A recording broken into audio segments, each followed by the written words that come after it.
திமுகவுக்கான core வாக்குகள், மரபார்ந்த வாக்குகள் அப்படின்னு பார்த்தோம்னா 45 வயதை கடந்தவர்கள் அதிக அளவுல இருக்காங்க.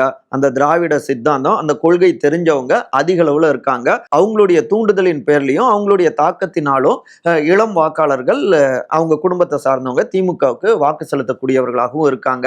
அதே நேரத்துல முதல் முறை வாக்கு செலுத்தக்கூடியவர்கள் இளம் தலைமுறையினர், அவங்களுக்கு திமுகவுடைய வரலாறுங்கிறது பெருசாலாம் தெரியாது.